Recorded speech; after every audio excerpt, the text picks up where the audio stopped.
तो दोस्तों अब तो भारतीय हथियारों की डिमांड इतनी ज़्यादा बढ़ गई कि दुनिया भर की भीड़ अब उमड़ पड़ी है। आज की इस वीडियो में आप देखेंगे कि कैसे अल्जीरिया चाहता है कि भारत इनको अस्त्र मिसाइलें बेचे सो दैट ये अपने रशियन फाइटर जेट्स में लगाना स्टार्ट कर दे। अफ्रीकन कंट्रीज की तरफ से भी बड़ी डिमांड आई है पिनाका, अर्जुन टैंक्स और आकाश एयर डिफेंस सिस्टम्स को लेकर।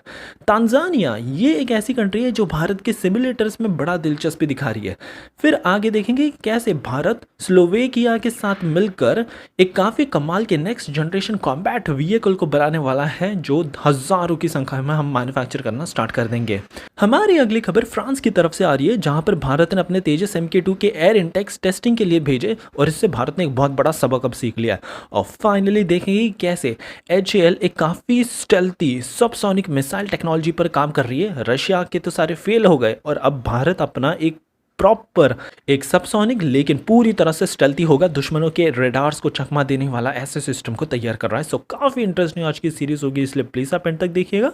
विदाउट एनी फर्दर डिले बढ़ते हमारी पहली खबर की तरफ से जो आ रही है अल्जीरिया के पास।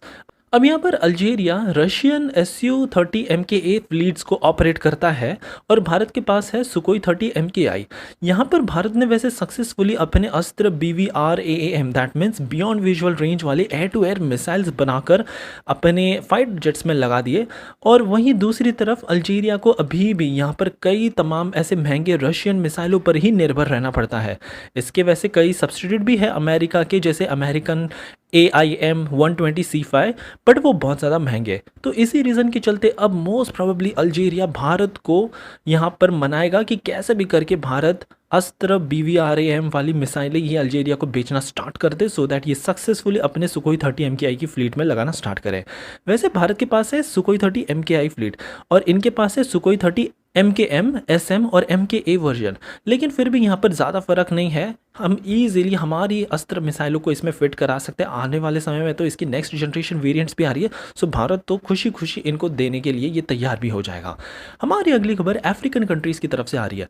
अब भारत पहुँच गया अफ्रीका के मार्केट्स में और यहाँ पर भारत तैयार है कि हम आपको पिनाका से लेके अर्जुन मेन बैटल टैंक्स फिर आकाश एयर डिफेंस सिस्टम की सारी मिसाइलें भी हम आपको बेचना स्टार्ट कर सकते हैं। आपको चाइना से निर्भरता कम करनी पड़ेगी। यहाँ पर भारत तो इतना ज़्यादा आगे निकल गया कि हमने तो कहा कि आपको जो भी लोन चाहिए अफ्रीकन कंट्रीज़ को वो भी हम देने के लिए तैयार हैं। और ये सुनकर कई तमाम अफ्रीकन कंट्रीज सब इंटरेस्ट दिखाने लग गई हैं।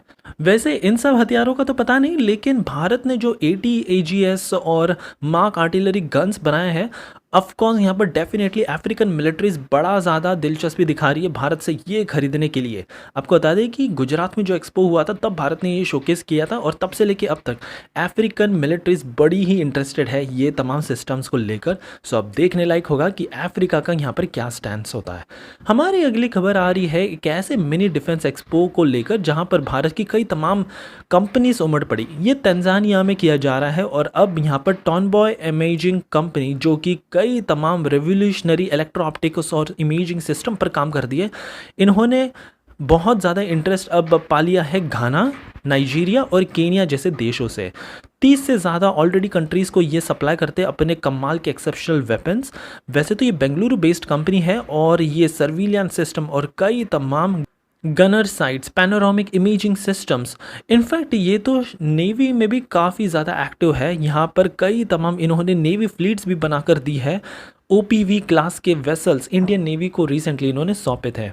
मोरक्को के साथ भी ये कंपनी तेज़ी से बातचीत करने में लगी हुई है और अगर भारत के ये सारे ऑप्टिक्स और सिमुलेशन डिस्प्ले ये देश खरीदते हैं, इनकी सिचुएशनल अवेयरनेस और दुश्मन को परखने की क्षमता बहुत ही ज़्यादा सिग्निफिकेंटली इंप्रूव हो जाएगी। हमारी अगली खबर आ रही है स्लोवेकिया की तरफ से।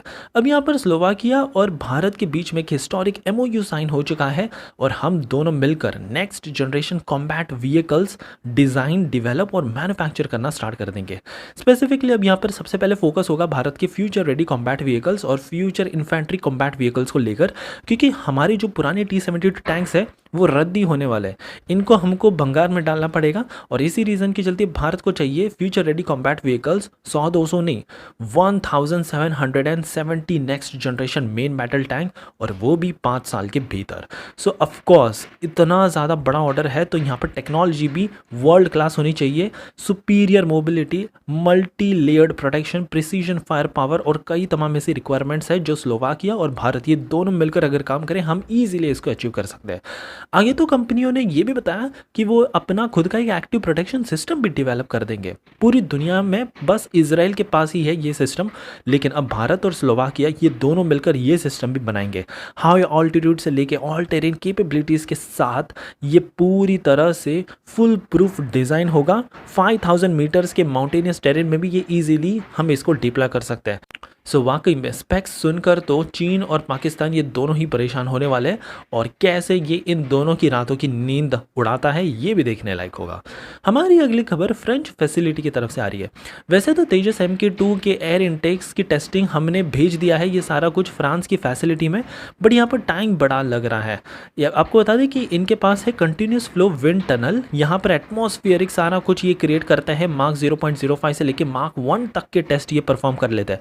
बट ये सुनकर अब इंडियन डिफेंस कंपनीज जो है वो कहने लग गई कि भारत में ऐसा कुछ क्यों नहीं है, हमारे पास भी अगर ये होता तो आज भारत के पास अपना एक प्रॉपर इंजन भी होता, वरना छोटे छोटे कंपोनेंट्स की टेस्टिंग भी हमको बाहर भेजनी पड़ती है और ये बहुत एक्सपेंसिव है। एक दिन में ही हमको इन फैसिलिटीज़ को 8 लाख रुपए तक देने पड़ते हैं। सो अगर भारत कुछ पार्टनरशिप करके ऐसा कुछ फैसिलिटी अपने ही देश में बनाए, ये एक बहुत बड़ी अचीवमेंट हमारे लिए हो जाएगी। वैसे भारत इस पर काम भी कर रहा है। और फाइनली हमारी आखिरी खबर HAL की तरफ से आ रही है। वैसे तो भारत अनमैन्ड एरियल व्हीकल्स पर काम कर रहा है, लेकिन अब ये अनमैन्ड कैट्स हंटर ALCM पर भी हम काम करने लग गए हैं, जो कि है एयर लॉन्च्ड क्रूज मिसाइल। अब रशिया की जो मिसाइलें थी सबसोनिक, वो तो बहुत ही बेकार निकली। यहाँ पर यूक्रेन ने ईजिली अमेरिका के एयर डिफेंस सिस्टम से इनको 60 to 70% एफिशिएंसी सक्सेस रेट से इजीली डिस्ट्रॉय कर दिया, और ये अमेरिका के पैट्रियट PAC-3 को यूज़ करता है।